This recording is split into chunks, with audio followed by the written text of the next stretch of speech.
Hi friends, R4iലേക്ക് എല്ലാവർക്കും സ്വാഗതം. ഇന്ന് മാർക്കറ്റ് ഒരു ഫ്ലാറ്റ് ആയിട്ടുള്ള ക്ലോസിംഗ് ആണ് നമ്മൾ കണ്ടത്. ബ്രോഡ് മാർക്കറ്റിലും അഡ്വാൻസ് ചെയ്ത സ്റ്റോക്കുകളും ഡിക്ലൈൻ ചെയ്ത സ്റ്റോക്കുകളും ഏകദേശം ഒരേ റേഷ്യോ ആണ് കാണിക്കുന്നത്.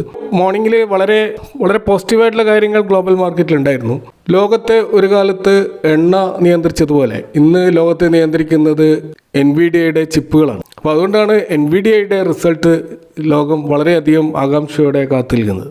ഇപ്പോൾ ലോകം ഇന്ന് ചർച്ച ചെയ്തുകൊണ്ടിരിക്കുന്ന ആർട്ടിഫിഷ്യൽ ഇൻ്റലിജൻസും അതുപോലെ ChatGPT പോലെയുള്ള അതിൻ്റെ ഉൽപ്പന്നങ്ങളുമൊക്കെ പ്രവർത്തിക്കാൻ ആവശ്യമായ അതിശക്തമായ ചിപ്പുകൾ അത് നിർമ്മിക്കുന്നത് പ്രധാനമായിട്ടും NVIDIA ആണ്. അപ്പോൾ ഈ ഒരു മേഖലയിൽ ഏകദേശം 80% വിപണിയാണ് ഇവർക്കുള്ളത്. അപ്പോൾ അതുകൊണ്ട് തന്നെ ഇന്നലെ US മാർക്കറ്റിൽ വന്നിട്ടുള്ള NVIDIAയുടെ റിസൾട്ട് വളരെ പ്രാധാന്യമറിയിക്കുന്ന ഒന്നായിരുന്നു. ഇപ്പോൾ 2025-26 കാലയളവിലുള്ള NVIDIAയുടെ ആ ഒരു മാർക്കറ്റ് ക്യാപിറ്റലൈസേഷൻ നോക്കുകയാണെങ്കിൽ അത് ഏകദേശം $4 ട്രില്യൺ ആണ്. അപ്പോൾ ഏകദേശം 330 ലക്ഷം കോടി രൂപയോളം വരും. അപ്പോൾ ഇന്ത്യയുടെ GDP എന്ന് പറയുന്നത് $4.2 ട്രില്യൺ ആണ്. അപ്പോൾ ഇന്ത്യൻ GDPയോട് അടുത്ത് നിൽക്കുന്ന ഒരു മാർക്കറ്റ് മൂല്യമുള്ള ഒരു കമ്പനിയാണ് NVIDIA. അപ്പോൾ NVIDIAയുടെ റിസൾട്ടും അതിൻ്റെ പ്രവർത്തനങ്ങളും അതിൻ്റെ ഫ്യൂച്ചറും എത്രമാത്രം പ്രാധാന്യമറിയിക്കുന്നുണ്ടെന്ന് ഈ ഒരു ഡാറ്റയിൽ നമുക്ക് വ്യക്തമാകും. അപ്പോൾ ഇന്ത്യയിലെ തന്നെ വമ്പൻ IT കമ്പനികളായിട്ടുള്ള TCS, Infosys, Wipro, tech Mahindra എന്നിവയെല്ലാം NVIDIAയുമായി ചേർന്നുകൊണ്ടുള്ള പല ബിസിനസ് പാർട്ട്ണർഷിപ്പുകളുണ്ട്. അപ്പോൾ NVIDIAയുടെ ആ ഒരു ടെക്നോളജി ഉപയോഗിച്ചാണ് ഈ കമ്പനികൾ പുതിയ AI സേവനങ്ങൾ വികസിപ്പിക്കുന്നത്. അപ്പോൾ അതുകൊണ്ട് തന്നെ NVIDIAയുടെ വളർച്ച നമ്മുടെ IT കമ്പനികളെ സംബന്ധിച്ചിടത്തോളം വളരെ പ്രധാനപ്പെട്ടതാണ്. അപ്പോൾ ഇന്നലെ വന്ന NVIDIAയുടെ റിസൾട്ട്, അതായത് FY26 Q4 റിസൾട്ട്, അത് മാർക്കറ്റ് എക്സ്പെക്റ്റേഷനെ മറികടക്കുന്ന രീതിയിലാണ് വന്നിട്ടുള്ളത്.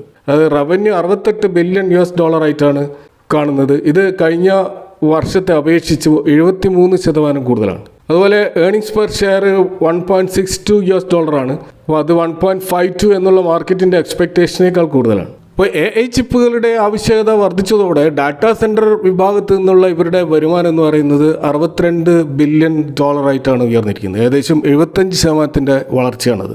അതുപോലെ കമ്പനിയുടെ ഒരു മാർജിന് 75% എന്നുള്ള ഒരു മികച്ച ഒരു പൊസിഷനിലാണെന്ന് കാണാം.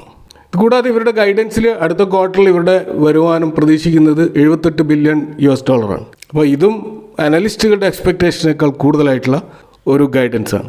അപ്പോൾ ഈ ഒരു ഫലം പുറത്തു വന്നതോടെ NVIDIAയുടെ സ്റ്റോക്കുകൾ സ്വാഭാവികമായിട്ടും 3% ഉയർന്നെങ്കിലും ഇന്ത്യൻ IT സ്റ്റോക്കുകളിൽ അത് ഉണർവുണ്ടാക്കി. TCS, ഇൻഫോസിസ് ഒക്കെ പോസിറ്റീവിലാണ് ഇന്ന് ക്ലോസിങ്. അപ്പോൾ NVIDIA സൃഷ്ടിച്ചിട്ടുള്ള ഈ ഒരു ശക്തമായ റിസൾട്ട് സൂചിപ്പിക്കുന്നത് AI വിപ്ലവം അതിൻ്റെ പൂർണ്ണ ശക്തിയിൽ ലോകത്ത് തുടരുന്നുണ്ട് എന്നുള്ളതാണ്.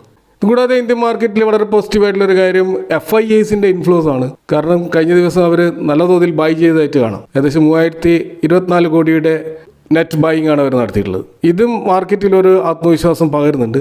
കൂടാതെ DIAസും 5000 കോടിക്ക് അടുത്തുള്ള ബൈയിങ് നടത്തിയതും മൊത്തത്തിൽ മാർക്കറ്റിനെ താഴോട്ട് പോകാതിരിക്കാൻ ഇൻസ്റ്റിറ്റ്യൂഷൻസ് ശക്തമായി ശ്രമിക്കുന്നുണ്ട് എന്ന് ഇതിൽ നിന്ന് വ്യക്തമാണ്.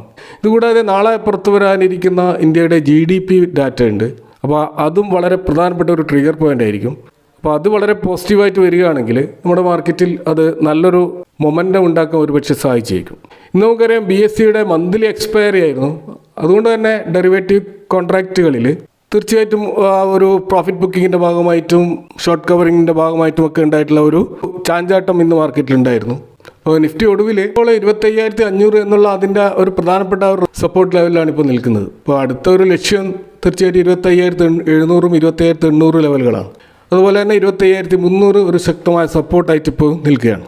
ഇനി സ്റ്റോക്ക് സ്പെസിഫിക് ആയിട്ടുള്ള ചില കാര്യങ്ങളിലേക്ക് വന്നാൽ ഇന്ന് ടാറ്റയുടെ 3 പ്രധാനപ്പെട്ട സ്റ്റോക്കുകൾ വലിയ നേട്ടം ഇന്ന് നേടിയതായിട്ട് കാണാം. അതിലൊന്ന് ടാറ്റ മോട്ടോഴ്സ് കമേഴ്ഷ്യൽ വെഹിക്കിൾസ് ആണ്. ഇന്ന് അത് ഏകദേശം 3% ഉയർന്നുകൊണ്ട് 491, 495 എന്ന നിലവാരത്തിലാണ് ക്ലോസ് ചെയ്തത്. അപ്പോൾ ഈ ഒരു മുന്നേറ്റത്തിന് പ്രധാനമായിട്ടുള്ളൊരു കാരണമായിട്ട് കാണുന്നത് NSE ഇന്നലെ പുറത്തിറക്കിയ പ്രഖ്യാപന പ്രകാരം ടാറ്റ മോട്ടോഴ്സിൻ്റെ ഈ കമേഴ്ഷ്യൽ വെഹിക്കിൾ നിഫ്റ്റി നെക്സ്റ്റ് 50ലും നിഫ്റ്റി 100ലും ഉൾപ്പെടുത്താൻ തീരുമാനിച്ചിരിക്കുകയാണ്.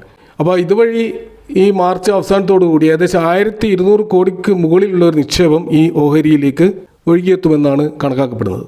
ഇതുകൂടാതെ ടാറ്റ മോട്ടോഴ്സിൻ്റെ ഈ കമേഴ്ഷ്യൽ വെഹിക്കിൾ നല്ല പ്രകടനമാണ് ഇപ്പോൾ കാഴ്ചവെക്കുന്നത്. കാരണം ഈ ഡിമേർജറിന് ശേഷം ഉണ്ടായിട്ടുള്ള ഒരു വാല്യൂ അൺലോക്കിങ്ങിൻ്റെ ഭാഗമായിട്ട് നല്ല മുന്നേറ്റം ഈ സ്റ്റോക്കിലുണ്ടായിട്ടുണ്ട്.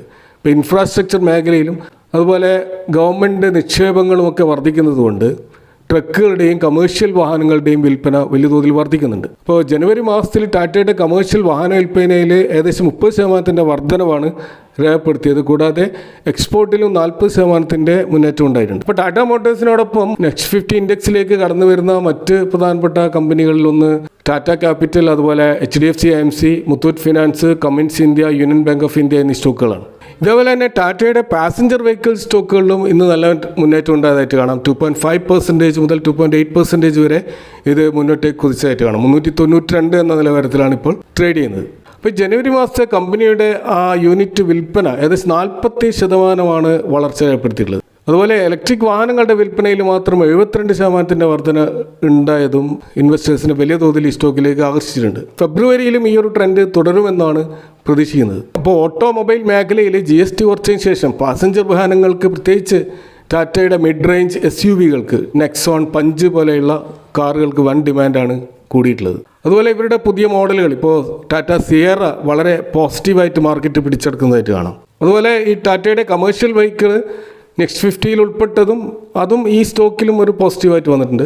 ഗ്രൂപ്പിൻ്റെ കീഴിലുള്ള മറ്റൊരു പ്രധാനപ്പെട്ട സ്റ്റോക്കാണ് തേജസ് നെറ്റ്വർക്ക്. അത് ഇന്ന് നിഫ്റ്റി 500 സ്റ്റോക്കുകളിൽ ഏകദേശം 15% മുതൽ 16% വരെ വമ്പിച്ച റാലി നടന്നതായിട്ട് കാണാം. അപ്പോൾ ഈ ഒരു മുന്നേറ്റത്തിന് കാരണമായിട്ടുള്ളത് ജപ്പാനിലെ NEC കോർപ്പറേഷനുമായിട്ടുള്ള ഇവരുടെ കോൺട്രാക്റ്റാണ്. ഇപ്പോൾ 5G ടെക്നോളജിയിൽ പ്രധാനപ്പെട്ട ഒരു ഉപകരണമായിട്ടുള്ള 5G മാസീവ് മിമോ റേഡിയോസ് അത് നിർമ്മിക്കുവാനും വിതരണം ചെയ്യാനുമുള്ള ഒരു കരാറാണിത്. അപ്പോൾ ഇതുവരെ ഇന്ത്യയിലുള്ള BSNL, എയർടെൽ പോലെയുള്ള കമ്പനികളുമായിട്ടാണ് പ്രധാനമായിട്ട് തേജസ് നെറ്റ്വർക്കിൻ്റെ കോൺട്രാക്റ്റുകളൊക്കെ ഉണ്ടായിരുന്നത്. അപ്പോൾ ജപ്പാനിലെ NECയുമായിട്ടുള്ള ഈ ഒരു കരാറ് ഗ്ലോബൽ ടെലികോം മാർക്കറ്റിലേക്കുള്ള വാതിലുകൾ തേജസ് നെറ്റ്വർക്കിന് തുറക്കാൻ സഹായിക്കും. അപ്പോൾ BSNLൻ്റെ 4G 5G നെറ്റ്വർക്ക് സ്ഥാപിക്കുന്നതിനുള്ള വലിയ കോൺട്രാക്ട് ഇതിനോടകം തന്നെ തേജസിൻ്റെ കയ്യിലുണ്ട്.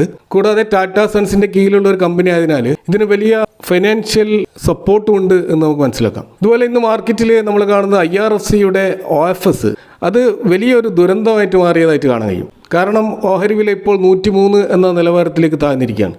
അപ്പോൾ തീർച്ചയായിട്ടും നമുക്കറിയാം OFS അവർ ഈ ഷെയർ ഓഫർ ചെയ്തിരിക്കുന്ന വില എന്ന് പറയുന്നത് 104 അതായത് നിലവിലുള്ള കസ്റ്റമേഴ്സിന് 104 രൂപയിൽ ഡിസ്കൗണ്ട് പ്രൈസിൽ കൊടുക്കുമെന്നാണ് വാഗ്ദാനം. എന്നാൽ മാർക്കറ്റിൽ സ്റ്റോക്കിൻ്റെ വില 103. അപ്പോൾ സ്വാഭാവികമായിട്ടും ഈ ഒരു ഓഫേഴ്സിന് ഇൻവെസ്റ്റേഴ്സ് അപ്ലൈ ചെയ്യേണ്ട കാര്യമില്ല. 102, 103 റേഞ്ചിൽ മാർക്കറ്റിൽ കിട്ടുമ്പോൾ തീർച്ചയായിട്ടും ഓഫേഴ്സ് വഴി അപ്ലൈ ചെയ്തുകൊണ്ട് കാത്തിരിക്കേണ്ട കാര്യമില്ല.